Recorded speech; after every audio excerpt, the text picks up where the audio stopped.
শিল্প খাতে বিদ্যুৎ ও জ্বালানির সংকট নিরসনে সরকারের নেয়া উদ্যোগ ১ বছরের মধ্যে দৃশ্যমান হবে এমন আশ্বাস দিয়েছেন প্রধানমন্ত্রী তারেক রহমান। তার আগে স্বল্প সময়ে এলএনজি আমদানি করে পরিস্থিতি সামাল দেওয়ার চেষ্টা করছে সরকার। শিল্প খাতের দুই সংগঠন বিটিএমএ এবং বিজিএমইএ নেতৃত্বের সাথে বৈঠকে এই আশ্বাস দেন প্রধানমন্ত্রী।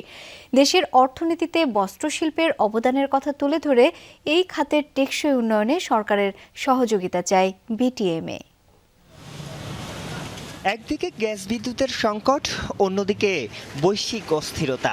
দেশ ও আন্তর্জাতিক এই দুই সংকটে গেল ২ বছরে বন্ধ হয়েছে ৫ শতাধিক শিল্প কারখানা, যার মধ্যে ২০০-র বেশি তৈরি পোশাক খাতের।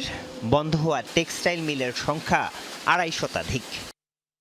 সংকট মোকাবেলায় এই দুই শিল্পের সংগঠন বিটিএমএ এবং বিজিএমইএ এর সাথে আলাদা বৈঠক করলেন প্রধানমন্ত্রী তারেক রহমান। সকালে প্রধানমন্ত্রীর সাথে বৈঠকে দেশের অর্থনীতিতে বস্ত্রশিল্পের অবদানের কথা তুলে ধরে এ খাতের টেকসই উন্নয়নে সরকারের সহযোগিতা চায় বিটিএমএ।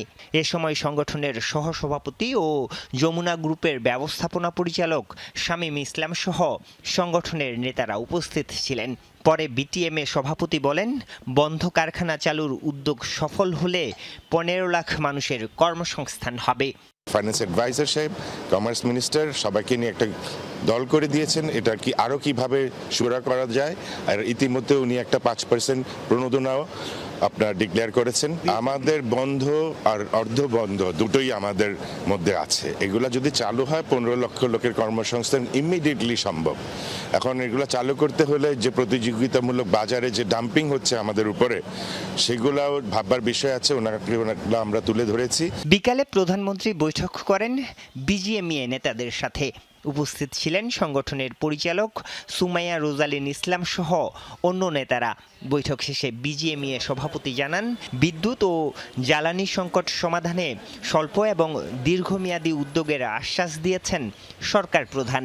জ্বালানি নিয়ে আমরা কথা বলেছি। উনি বলেছেন যে আগামী ১ বছরের মধ্যে জ্বালানি ব্যবস্থার যে উন্নয়ন হচ্ছে সেটা দৃশ্যমান হবে এবং শর্ট টার্ম সলিউশনে জ্বালানির ক্ষেত্রে মালয়েশিয়ার সাথে একটা চুক্তি হবে। মালয়েশিয়াতে ছোট করে আইএসও ট্যাঙ্কের মাধ্যমে জ্বালানি অর্থাৎ এলএনজির সরবরাহ করা হয়। সেটা ইন্দোনেশিয়ার সাথে ওরা যেভাবে কাজ করে, বাংলাদেশের সাথেও সেটা নিয়ে কাজ করছে জ্বালানি মন্ত্রণালয়। বৈঠকে বন্ধ কারখানা চালু করতে সরকারের দেয়া প্রণোদনার জন্য প্রধানমন্ত্রীকে ধন্যবাদ জানান বিটিএমএ ও বিজিএমইএ নেতারা। আরিফুর রহমান সবুজ, যমুনা নিউজ, ঢাকা।